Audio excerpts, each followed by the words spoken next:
Welcome to Everyday Entrepreneurs Everywhere with your host, Chris Parker.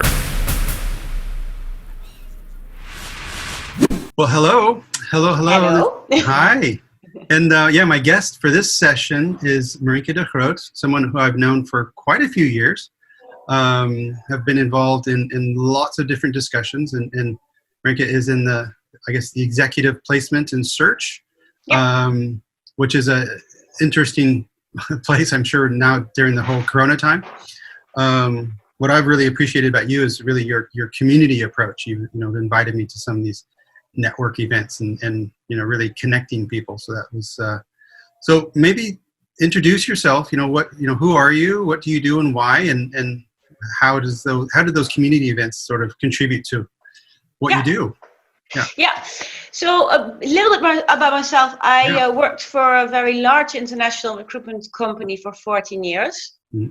Started in IT recruitment, then later on went to the new executive search brand.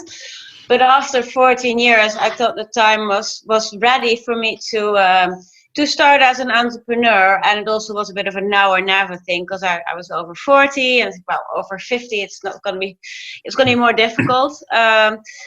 And my business partner, Daniel Costello, came onto my path. He is a British entrepreneur within recruitment, and he was looking for someone to start his Amsterdam office in something totally different, like recruitment to the recruitment industry.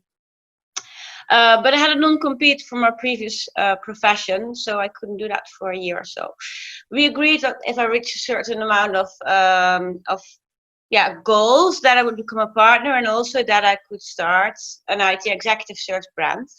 But then in the way I thought was best, and that's much more of a candidate and community focused approach rather than more transactional approach. Mm-hmm. Only get in contact with people when you have a role for them. We chose to do the candidate focused approach, and part of that are the network events and the building of communities for leaders within the technical domains. I did that at the previous company as well, and we started with our new brand Olivy Search very recently in the midst of Corona. So we couldn't do the face-to-face networking events anymore. But I'm very proud to say that this Friday we're going to do the first networking event, and we specialized it. It's only focusing on digital leaders within retail. And so we want to create more communities like that. So technical leaders within financial services, digital leaders within retail, etc. So build little communities of people that we like, that we know, that can share knowledge without us having a role for them or something at this moment, but to be prepared at the moment that we do get a role in, that we can act very, very quickly, and we already know them. For us, it's good as well, because we can continuously learn about what's happening in the market. So we gain a lot of knowledge as well, but in a very pleasant way. Yeah, I've been attending some of your events in the past, and also in other areas involved in masterminds and stuff, and just having a moment in person or online with some of your peers that are vulnerably opening up, saying, hey, I'm struggling with this, and getting feedback, and maybe even learning that you're not alone in your struggle. That's already just so valuable. So how do you maintain some focus, because the recruiting and technology space, I guess to some might already be very narrow, but within that definition, it's already so wide. And so what I liked about your statement there was that you're focusing initially on retail in tech and retail. So how do you choose what to focus on? How do you? Well, it's based on market knowledge, and also about the people that I already knew. To be very honest, I already knew a lot of people in retail or in tech. But we only focus on technology leadership search, so that's our core business. Nothing else. So not CEOs, not CFOs, just the CIOs, CTOs, or chief digital officers. And then one or two functions below them, so that we really know the specific niche market.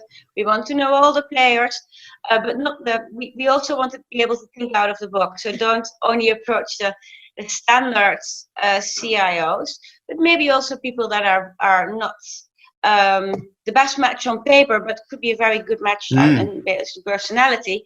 And to be able to have a diverse group of people is also very important. So young people, older people, men, women from different nationalities, because that's creating the most interesting discussions during a network event.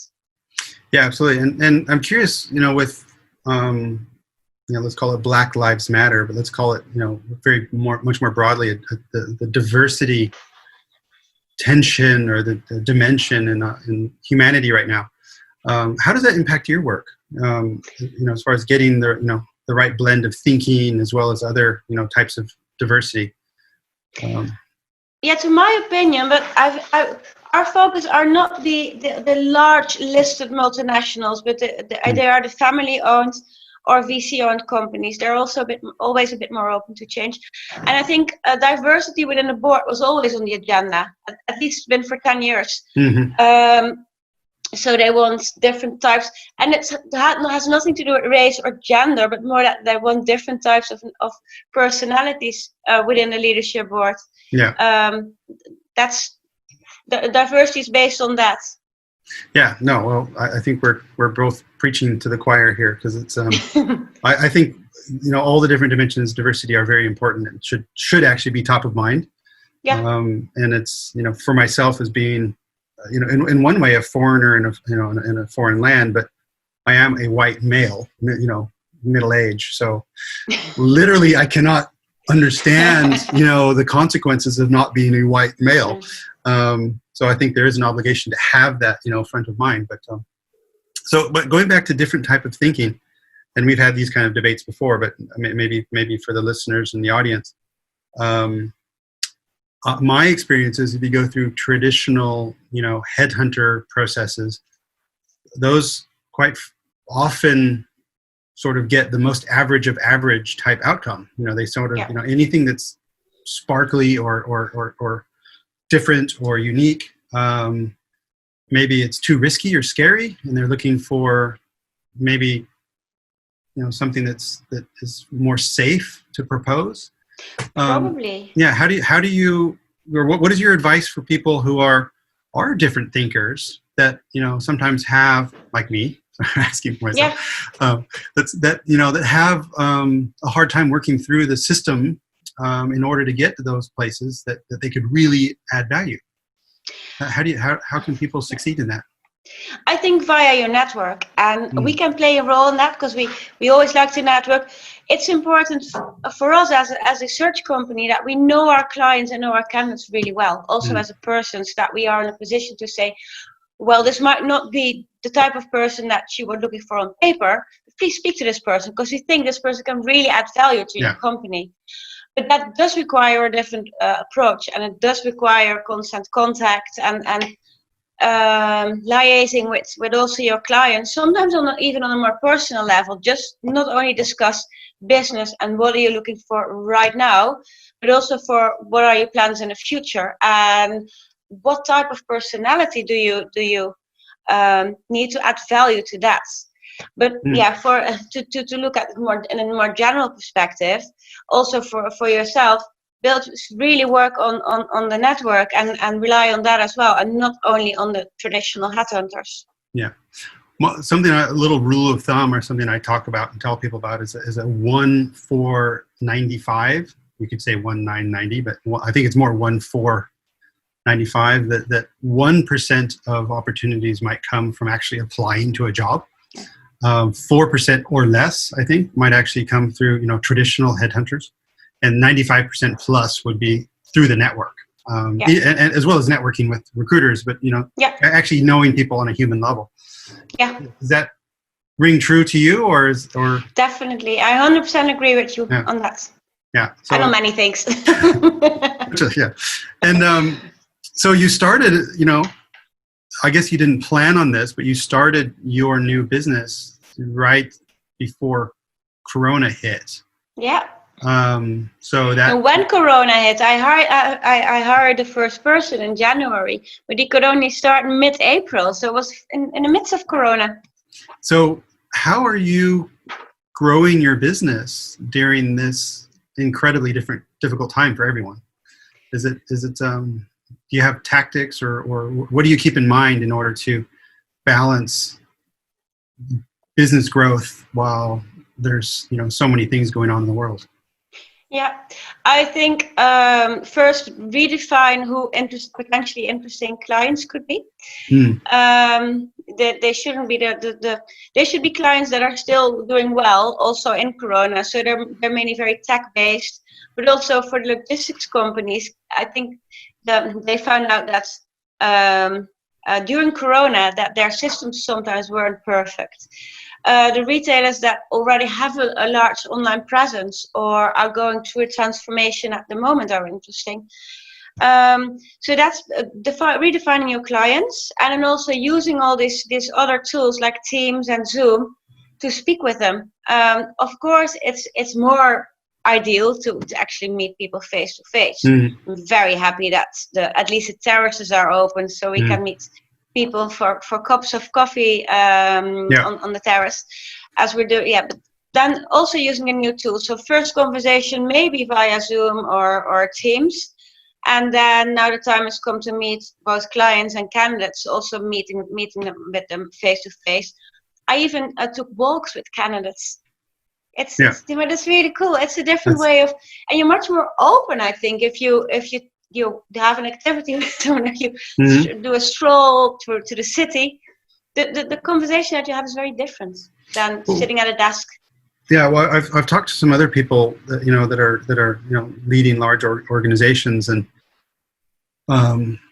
the informal banter and because if you get on a Zoom, it's very task focused. We're doing an interview, and a lot of the side chat. Where I think a lot of the magic from conversations comes up, that okay, here's our task that we're talking on, but then you mention something else completely random, and I say, oh hey, maybe someone else can help you with that. So it's those, I miss some of those just random encounters or random topics that I think we miss if we're only doing things digitally.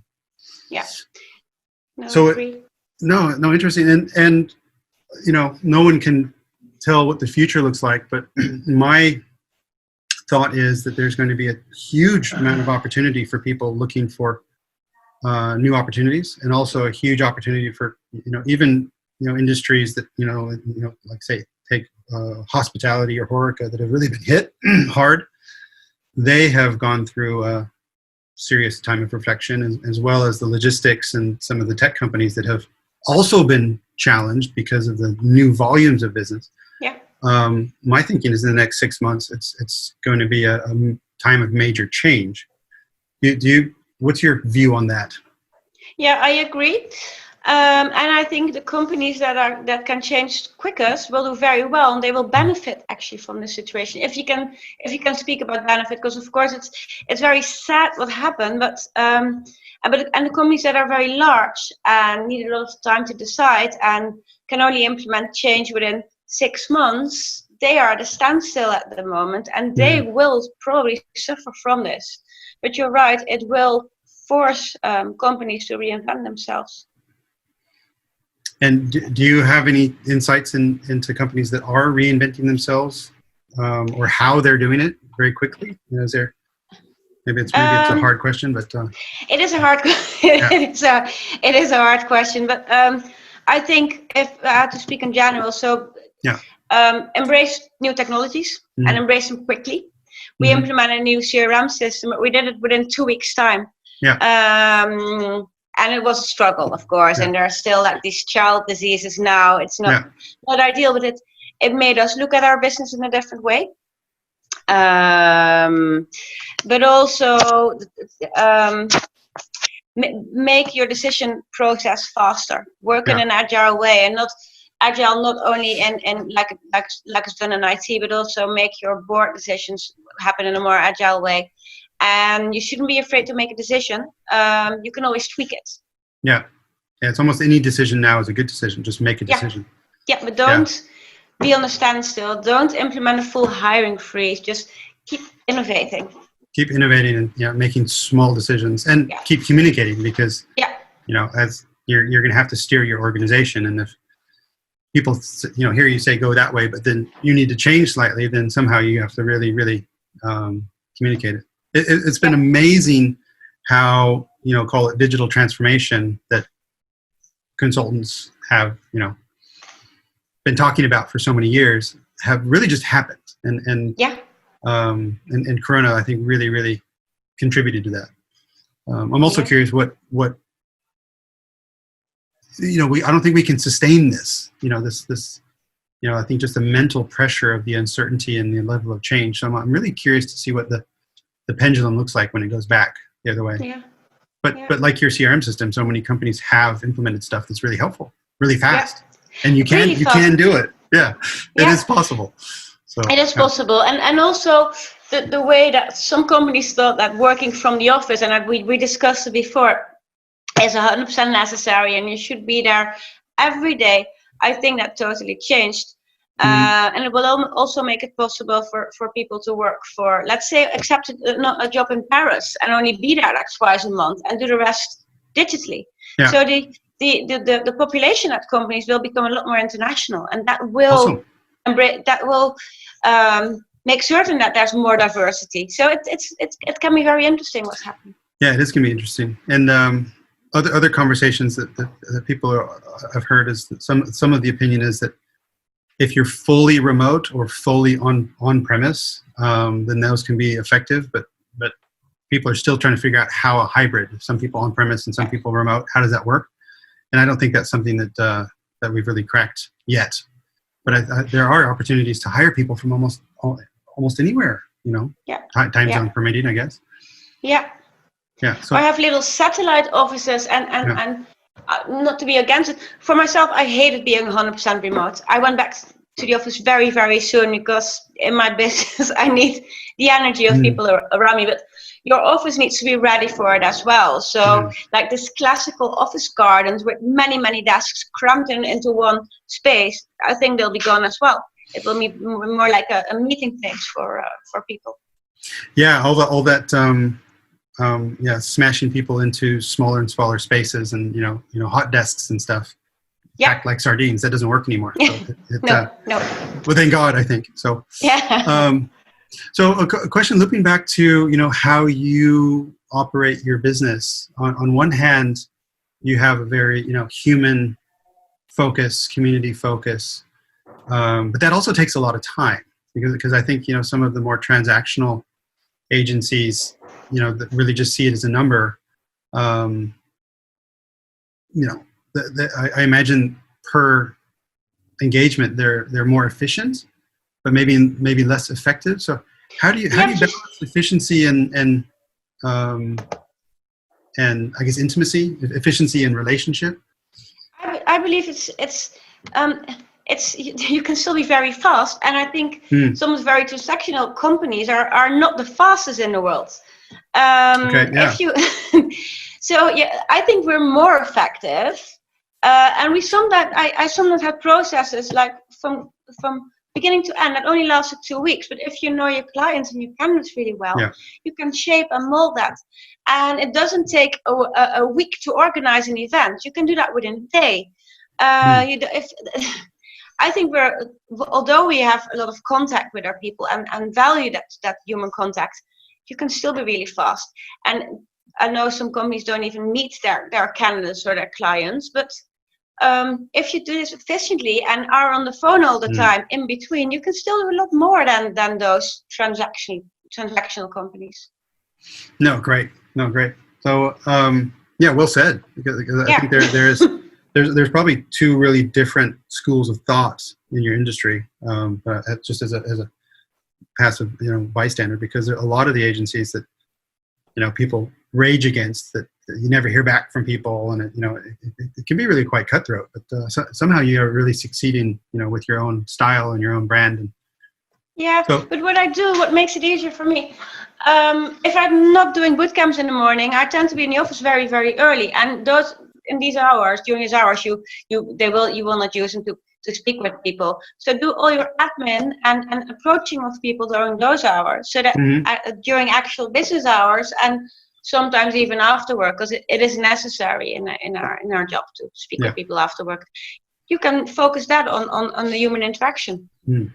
Nice. Well, you mentioned boot camp. So another question is how do you maintain your momentum and your energy? Because you've started a business which is not without risks. Corona happened. You hired people. How do you keep going? How, as a you have a partner, but really as an entrepreneur of a now smaller agency, what keeps you motivated on a daily basis? Yeah, I think sports play a big role, a large role in that. So I do a lot of boot camps or go to the gym.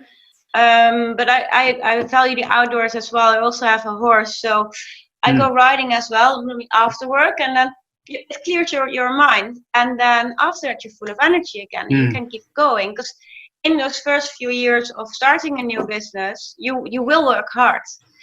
However, it doesn't feel stressful because I'm the one putting the pressure on myself and no one else. And that can never be stressful.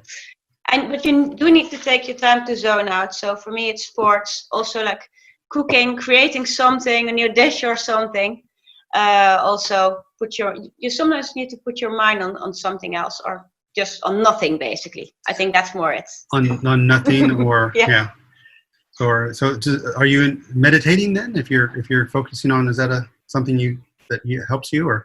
Yeah, I do that before I go to bed. I've got this meditation app, and it's just very simple, but it makes me sleepy because I'm a very energetic person by nature.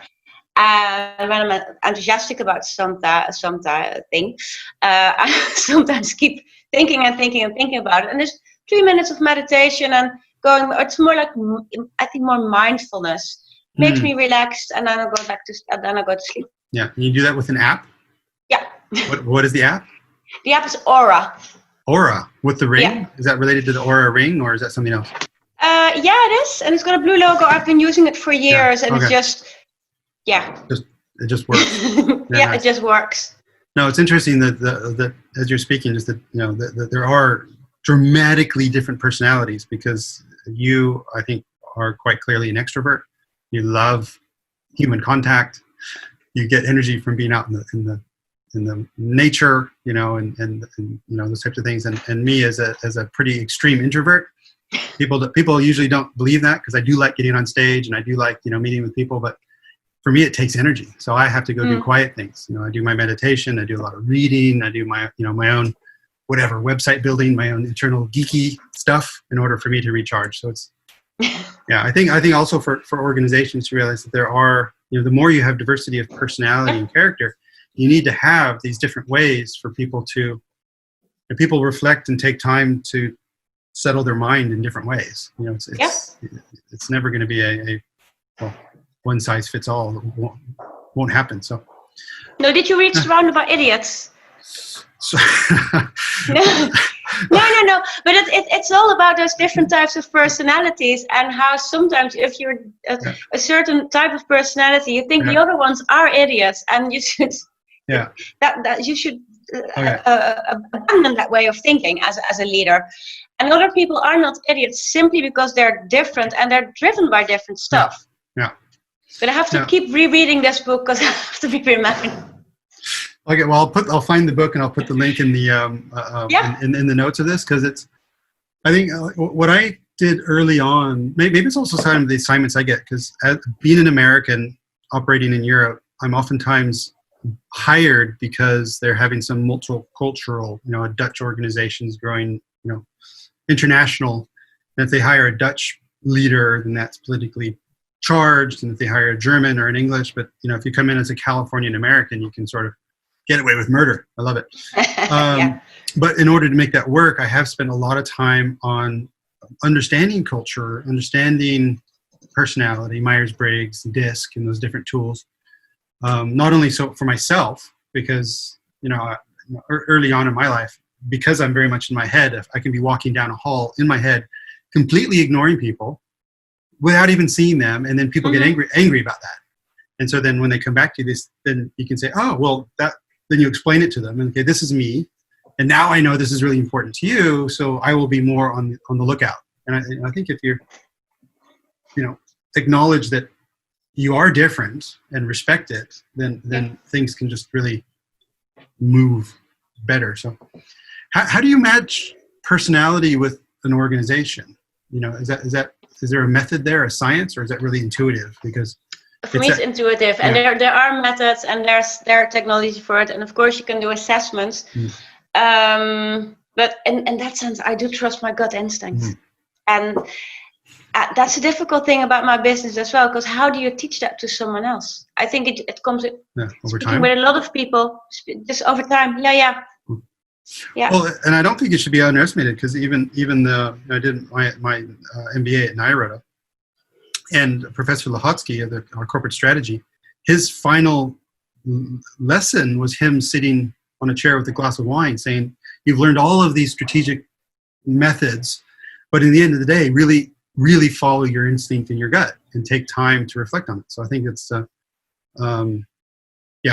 because it can't be codified doesn't mean it's not super valuable. No. And did you never have that experience where you hired someone and you, like 1% of doubt, 1%, but then in the end that always backfires. That 1% of doubt becomes the reason why this person is in the end not suitable for the job. Well, my current state, I don't want to call it wisdom, is, and I think I got it from Tim Ferriss, the author and podcaster, is if it doesn't feel good, it won't end well. And so that's also why I'm, doing a lot of meditation and things, just to be as pure and connected to myself, so I can be very much open to that. Because even intellectually, it might make sense, but that niggling thing of like, oh, this doesn't feel good, and then I guess have the confidence to use that as making decisions. Amen. I think it's that's incredibly powerful. I think you have to sort of have both of them there. So we've got about 2-3 minutes left. So. Two questions I'll throw at you, which I know I'm not supposed to do in interviews, but is there anything that has really helped you simplify your personal or private life? And then how can people get in touch with you? For me, what simplified my business and my personal life is to become an entrepreneur and to work with I never had any doubts about my business partner. From the first time we spoke, we were 100% aligned. And I think that's really important. If you start to work with someone, trust your gut instinct on that as well. So I hope that answers your question. Yeah, beautiful. And how can I get in touch with you? Via LinkedIn, Marinka de Groot, or my name, so Marinka de Groot at oliviesearch.com. Okay, well, I will put the LinkedIn URL, and if you're okay, your email as well in the notes, so people can reach out to you. And I guess they can reach out to you if they're hiring tech executives, and if they are tech executive that are open for a change, to get in touch with that. So outstanding, great, thank you so much. I know what's on your schedule today. You're going off to the terrace to the sun to do some connections and human contact. So new artists, so there will be also be some contact with the animals. Outstanding. So great, Marinka, thank you so much. I really, really appreciated this. Have a lovely afternoon. Bye. Okay. Learn more at ebillion.com/podcast.